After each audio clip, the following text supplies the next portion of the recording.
Bonjour, aujourd'hui je vous invite à prendre votre Bible comme on l'a fait cette semaine. Chaque jour de cette semaine, on va ouvrir ensemble la parole de Dieu. Je vais ouvrir dans 3 chapitres différents en nous laissant guider et inspirer par l'Esprit de Dieu. Je vais choisir un chapitre parmi ces 3 et on va écouter ce que l'Esprit a à nous dire par rapport à ce chapitre, un peu comme on pourrait le faire dans une méditation personnelle, dans une lecture suivie, ou une lecture peut-être livre par livre, peu importe un peu la façon dont vous lisez la Bible. Mais le principe est le même, c'est le principe de « Seigneur, je lis un passage, qu'est-ce que l'Esprit veut me dire? Qu'est-ce que tu veux me dire? Sur quoi je peux prier ?» Et je crois qu'on peut faire des prières inspirées avec la parole de Dieu.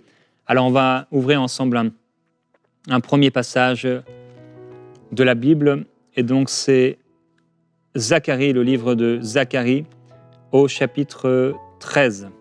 Zacharie, chapitre 13.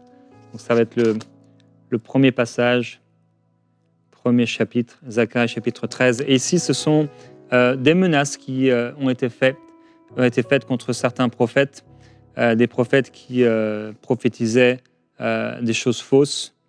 Si un homme prophétise encore, il arrivera que son père et sa mère qui l'ont engendré lui diront « Tu ne vivras pas car tu dis des faussetés au nom de l'Éternel. » En ce jour-là, il arrivera que les prophètes auront honte de leur vision, chacun pour sa part quand ils prophétiseront. Chacun d'eux dira « Je ne suis pas prophète. » Et ensuite, il y a l'épée qui est là, l'épée qui se réveille contre le berger. Je me souviens avoir prêché une fois sur ce passage sur l'épée qui va frapper le berger, c'était en Italie. Et il dit « Je mettrai ce tiers dans le feu, je le ferai fondre comme on fait fondre l'argent, je l'éprouverai comme on éprouve l'or. Il m'invoquera mon nom et je l'exaucerai, je dirai c'est lui qui est mon peuple et il dira l'Éternel est mon Dieu. » Et dans ce passage un peu, c'est donc ces faux prophètes qui sont là. Donc on peut parler des faux prophètes, mais aussi des croyants qui marchent pas vraiment avec le Seigneur. Et cette épée qui va frapper étonnamment le berger. Et il y a 2 tiers qui vont être retranchés, qui vont périr, et il y a un tiers qui va rester, et ce tiers-là, il va être mis au feu, il va être épuré. Et le Seigneur dit que ce peuple-là, qui a été épuré, qui a été épargné, c'est lui qui dira « L'Éternel est mon Dieu », et c'est de lui dont Dieu dira « C'est lui qui est mon peuple ».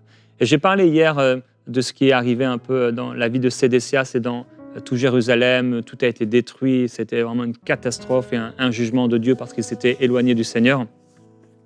Et pour nous, c'est important de se rappeler que parfois aussi, il arrive des situations qui sont là pour nous épurer, qui sont là pour nous purifier, des circonstances, et il faut qu'on puisse persévérer et rester ferme dans les circonstances plus difficiles de la vie. Autre passage, c'est Colossiens au chapitre 3. Colossiens au chapitre 3, ici qui nous parle de la vie nouvelle en Christ. Un encouragement à faire mourir notre nature terrestre, à ne pas mentir, à se supporter, à marcher dans l'amour. Et ce chapitre se termine avec des encouragements par rapport à la famille, que ce soit femme, mari, enfant, père ou serviteur.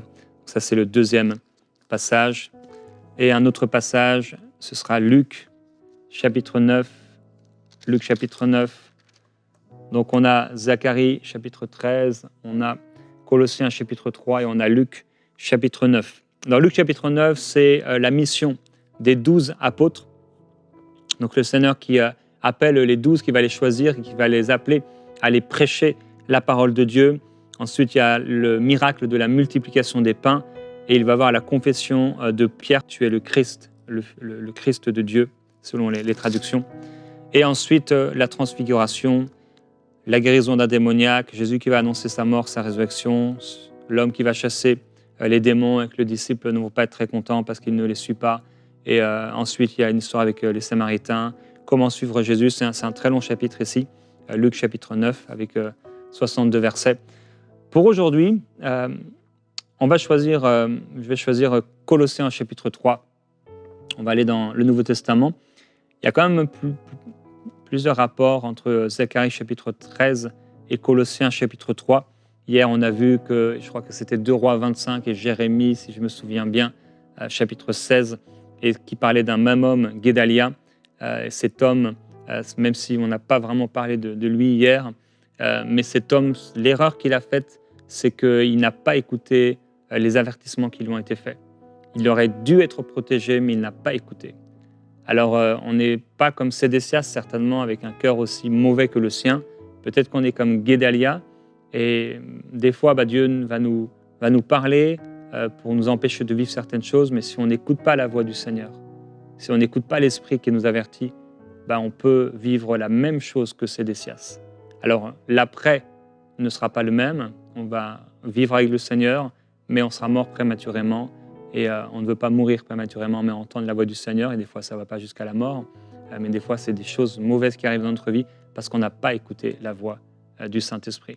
Et le Saint-Esprit, si on écoute sa voix, si on prend du temps à méditer sa parole et à prier, il peut nous parler et nous instruire sur toutes sortes de sujets. C'est pourquoi il est vraiment important de mettre le Seigneur en premier dans notre vie. Donc on va aller dans Colossiens. Colossiens chapitre 3, et donc prenez votre Bible, Colossiens chapitre 3. On va lire ensemble ce passage et on va demander au Saint-Esprit qu'est-ce qu'il veut nous dire aujourd'hui. Alors, Colossiens chapitre 3. Si donc vous êtes ressuscités avec le Christ, cherchez les choses d'en haut, où le Christ est assis à la droite de Dieu. Pensez à ce qui est en haut et non à ce qui est sur la terre, car vous êtes morts, et votre vie est cachée avec le Christ en Dieu. Quand le Christ, votre vie, paraîtra, alors vous paraîtrez aussi avec lui dans la gloire.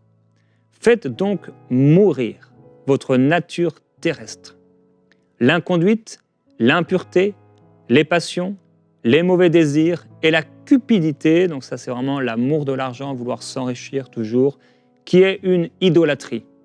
Donc là, on va peut-être y revenir, mais sur ce point-là, qui est un vrai danger pour les églises dans le monde, de s'attacher à l'argent, parler de la prospérité, etc., d'une mauvaise façon.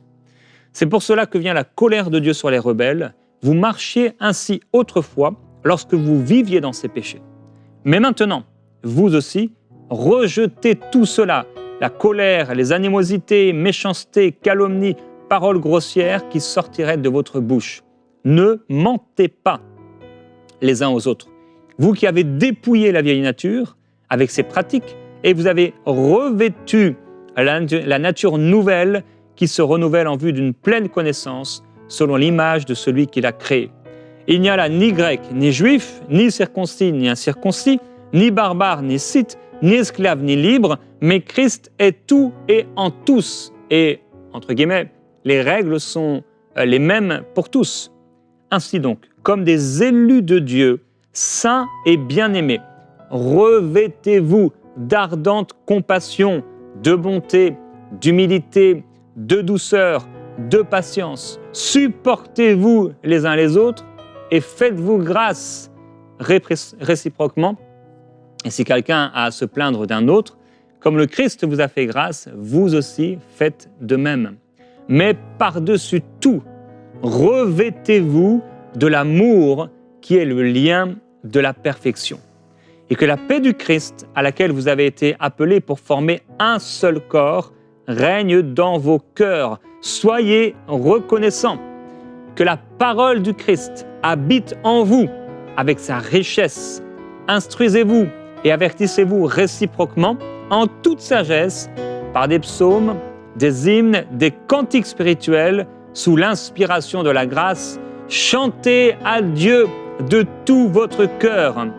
Quoi que vous fassiez en parole ou en œuvre, faites tout au nom du Seigneur Jésus, en rendant grâce par lui à Dieu le Père. Et la deuxième partie de ce chapitre, soit la famille chrétienne, c'est le sous-titre ici. Femmes, donc épouses, soyez soumises chacune à votre mari comme il convient dans le Seigneur. Mari, aimez chacun votre femme et ne vous aigrissez pas contre elle. Enfants, obéissez en tout à vos parents, car cela est agréable dans le Seigneur. Serviteurs, père, n'irritez pas vos enfants, de peur qu'ils ne se découragent.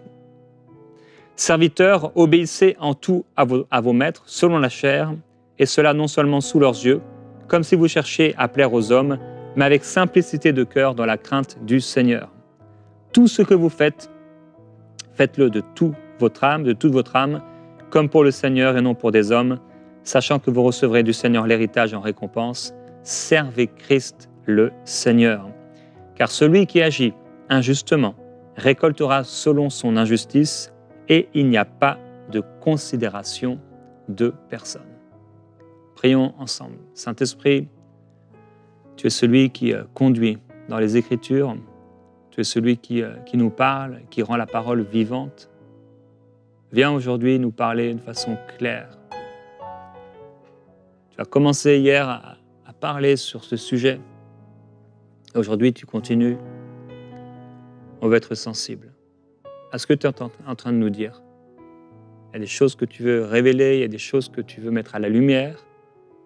Et on te demande, s'il te plaît, d'agir de manière surnaturelle. Que ta parole puissante prenne la place en nous, dans toute sa richesse. Merci Saint-Esprit. Amen. Alors, il y a quelque chose qui revient vraiment fortement dans ce passage. C'est, il y a un avant, il y a un après, il y a un moment où on marchait dans le péché, et ces choses-là, il faut en mourir. Il y a des choses, on est mort, mais il faut continuer à faire mourir la nature terrestre. Donc, se dépouiller, il y a vraiment un dépouillement, la notion de dépouillement qui revient encore et encore dans ce passage. Mais il y a aussi la notion de se revêtir. Et c'est vraiment la différence, vous savez, avec ce qu'on appelle la religion. Hein. La religion, c'est des choses qu'on va faire pour Dieu, où on essaie de faire le bien, on essaie de ne pas faire le mal, on essaie de ne pas pécher, etc. C'est toutes sortes de choses qui sont faites. Mais l'évangile, c'est pas ça. L'évangile, c'est pas ne touche pas, ne goûte pas, ne prend pas. L'évangile, c'est une résurrection. Et d'ailleurs, ce passage commence ainsi. Si donc vous êtes ressuscités avec le Christ. Ça commence par une résurrection. Si on peut être agréable à Dieu, c'est parce qu'on est ressuscité. Si on peut être agréable au Seigneur, c'est parce qu'on est passé par la résurrection. Je suis passé par la résurrection. Gordon est passé par la résurrection. On est ressuscité, ça commence par là. Et si on est ressuscité, si tu es ressuscité, si tu as reçu Jésus-Christ dans ton cœur comme ton sauveur, certains vous l'avez fait hier, alors en un instant, nous sommes passés d'un royaume de ténèbres au royaume glorieux de la lumière du Seigneur. Nous sommes passés des ténèbres à la lumière, à la vie, de la mort à la vie. Nous sommes ressuscités. On ne peut pas se permettre de vivre comme des êtres charnels. On ne peut pas se permettre de vivre comme les gens de ce monde, et il doit y avoir une claire différence entre nous, entre notre vie et la vie de mon voisin qui ne marche pas avec Dieu. Pourquoi ? Parce que je suis ressuscité. Ma vie est une vie de résurrection.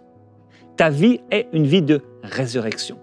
On ne vit pas comme des morts, ni comme des morts vivants, ni comme des demi-vivants. On vit comme des ressuscités.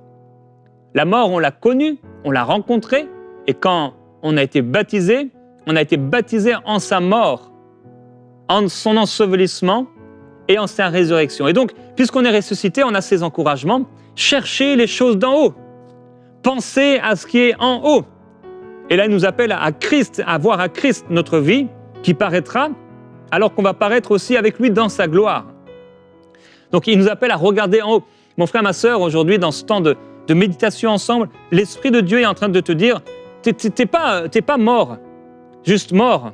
Même si à un moment tu es passé par la mort, je suis passé par la mort, t'es pas de la poussière, t'es pas un être charnel, t'es pas juste là en train de vivre pour les choses de ce monde. Tu es ressuscité, et parce que tu es ressuscité, parce que tu es d'en haut, cherche les choses d'en haut, pense à ce qui est en haut. Et on peut déjà prier, mais Père, aide-nous à penser à ce qui est en haut, mais la responsabilité est mise sur nous. Il n'est pas dit prier pour que le Père vous aide à penser en haut, même s'il peut le faire. L'Esprit de Dieu en nous va nous pousser, nous exhorter à penser aux choses d'en haut. Mais on a notre responsabilité. Je veux penser aux choses d'en haut. Il faut que j'arrête, parce qu'il y a des distractions, et le diable peut tellement jouer avec ça. Des petites choses, dans une petite fuite d'eau, un petit problème de voiture, etc. Et on est là-dedans et on vit là-dedans. Et vous savez, les gens qui ne connaissent pas le Seigneur, pour beaucoup en tout cas, ils vivent au gré des circonstances. Ils marchent par la vue et pas par la foi. Nous, c'est le contraire. Nous, on marche par la foi et non pas par la vue. Eux peuvent être vraiment distraits pour un petit truc qui arrive. Il y a un petit truc qui arrive et tout de suite, ils se mettent en colère et ils sont pas bien. Il y a une circonstance mauvaise qui arrive et c'est la tristesse, c'est la haine, c'est la colère. Mais nous, toutes ces choses, ça fait plus partie de nous. Il faut qu'on pense aux choses d'en haut, sinon on va revenir à ce qu'on a vomi. On va revenir à ces choses-là. On n'est plus comme ça. Il dit, vous êtes morts et votre vie, elle est cachée avec le Christ en Dieu. C'est vrai, on est passé par la mort, mais aujourd'hui, on est ressuscité. On est vivant en lui. Et alors, on a cet encouragement de faire mourir notre nature terrestre.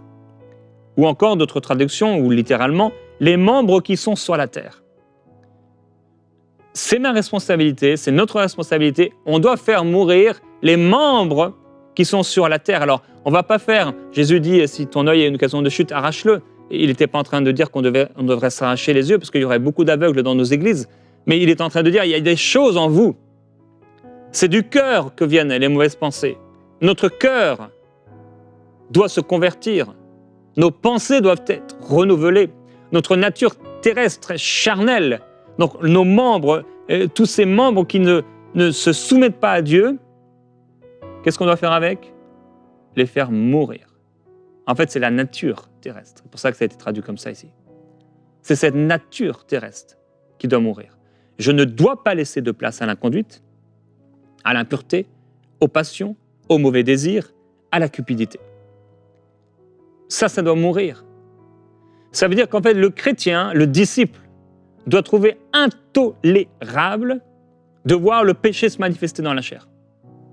Si on voit qu'il y a des passions, si on voit qu'il y a de l'inconduite, de l'impureté, Seigneur, je ne veux pas vivre comme ça, je ne suis pas appelé à vivre comme ça, j'ai déjà laissé ces choses.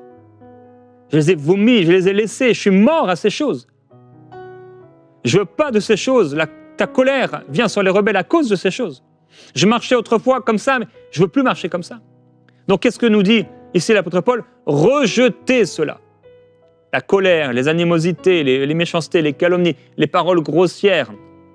Je fais une émission dernièrement, il y a quelques semaines. Fais gaffe à ce qui sort de ta bouche.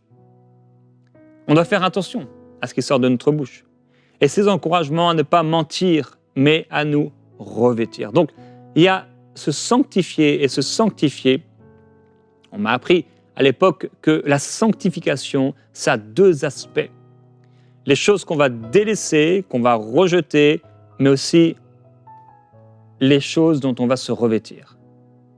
Et c'est ça, je disais, la différence. La religion, c'est seulement des choses que tu ne dois pas faire, etc. Mais il n'y a rien derrière. Mais une vraie relation, une vraie résurrection, c'est que tu délaisses, tu as délaissé ces choses-là, mais le Seigneur te revêt d'un vêtement nouveau.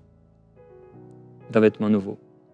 Ardente compassion, bonté, humilité, douceur, patience.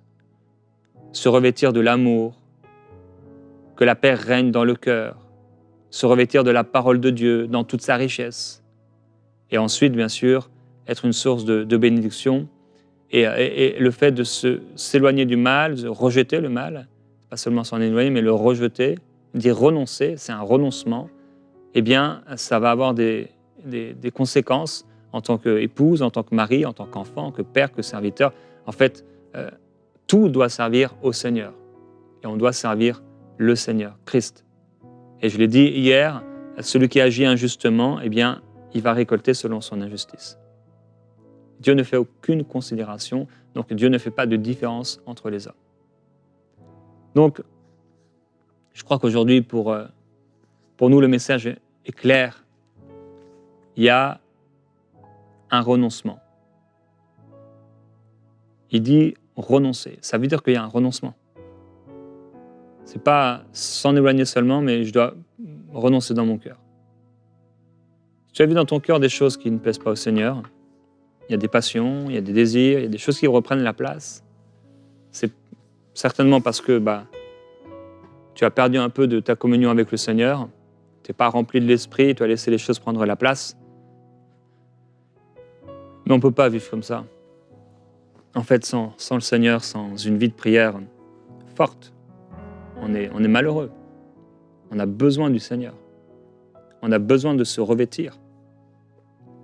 Aujourd'hui, vous voyez la couleur de mon pull, qu'on puisse avoir vraiment un vêtement de lumière, qu'on puisse se revêtir d'un vêtement de lumière, que ça brille, que ça éclate, qu'on puisse voir les œuvres du Seigneur dans notre vie, que ce ne soit pas des œuvres de ténèbres. Tu peux prier avec moi cette prière. Seigneur, merci parce que je suis ressuscité avec toi. Ma place, c'est dans les choses d'en haut, le ciel. Comme Étienne qui a vu ta gloire et il t'a vu debout à la droite de Dieu. Ses yeux se sont ouverts. Je désire que mes yeux s'ouvrent en tout temps pour pouvoir voir ta gloire. Je désire voir ta gloire. Je veux voir ta gloire, Seigneur.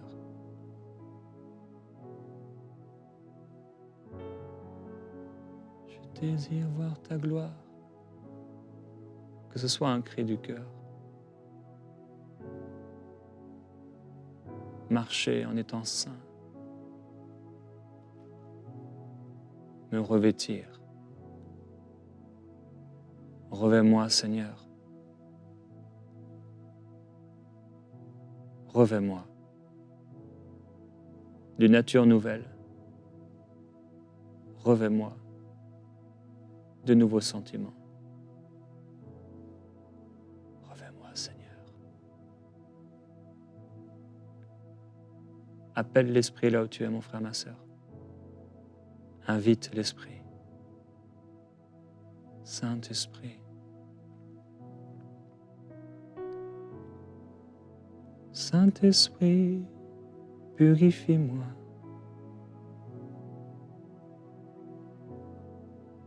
Saint-Esprit, purifie-moi. Purifie-moi, Seigneur.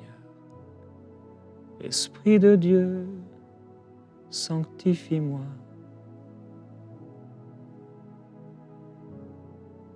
Saint-Esprit, purifie-moi. Viens me purifier, viens me sanctifier. Dis-lui, Saint-Esprit, purifie-moi. Saint-Esprit, sanctifie-moi. Revêt-moi, Seigneur, d'une nature nouvelle. Purifie-moi, c'est ton œuvre. Je renonce. Mon frère, ma sœur, renonce. Renonce dans ce temps de prière. Il y a des choses. Tu essaies de t'en éloigner, mais tu n'as pas renoncé. Renonce. Renonce au mensonge. Renonce à la jalousie. Renonce aux animosités. Renonce. Renonce à la colère. Renonce. Renonce aux disputes qui reviennent sans cesse. En fait, ça revient sans cesse, mais tu peux y renoncer. Tu peux y renoncer. Le problème de Sédécias, on a vu, c'est qu'il a fait le mal aux yeux du Seigneur. Il aurait pu faire le bien, mais il n'a pas renoncé. Avec nos propres forces et nos propres efforts, on ne peut pas être saint, on ne peut pas marcher dans la sainteté, on ne peut pas être agréable à Dieu. C'est l'esprit de la résurrection qui doit prendre la place. Saint-Esprit, viens régner dans mon cœur, viens régner dans ma vie. Précieux Saint-Esprit, règne en moi, règne en moi. Je veux être reconnaissant pour ta présence. En étant reconnaissant, tu prends de la place. Merci pour ton amour merveilleux. Merci pour ta bonté, merci pour ta présence. Je me revêts d'ardente compassion Il y a quelqu'un qui doit se revêtir d'ardente compassion. Tu étais auparavant plein de colère et de disputes, mais c'est un choix aussi de se revêtir. Revêt-toi. Dis Seigneur, je me revêt d'amour, je me revêt de douceur. Et une personne, tu es vraiment, la douceur, c'est pas ce dans quoi tu marches. Mais de la même manière que tu peux renoncer au manque de douceur, tu peux aussi accepter, inviter, accueillir la douceur. C'est ta nature nouvelle. J'accueille la douceur. J'accueille la maîtrise. J'accueille l'humilité. J'accueille le ciel dans ma vie. J'accueille l'Esprit.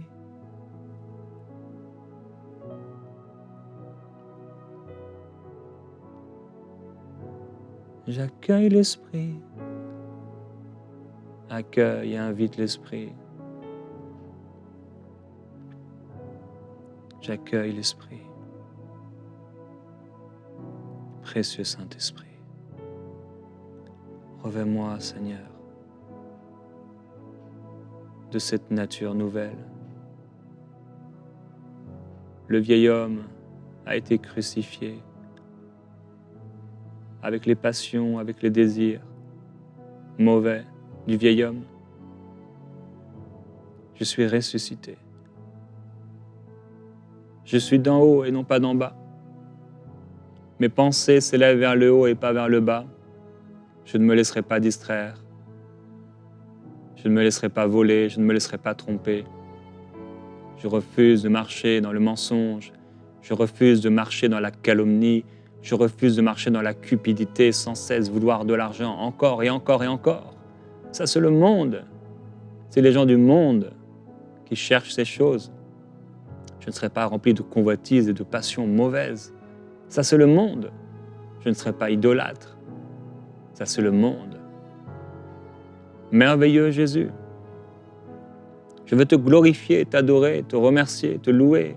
Tu es saint, Seigneur Jésus-Christ. Nous t'adorons, nous te glorifions pour ta présence. C'est toi qui nous revêts. Je veux me revêtir de Christ.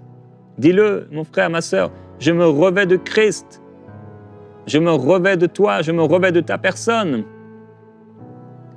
Saint-Esprit, Esprit de vérité, Esprit de sainteté, revêt-moi. Revêt-moi, je me revêts de ta personne, je me revêts de ta présence, je me revêts de la nature nouvelle. Oui, Saint-Esprit, merci. Sanctifie-moi. Sanctifie-moi et purifie-moi, Esprit de Jésus.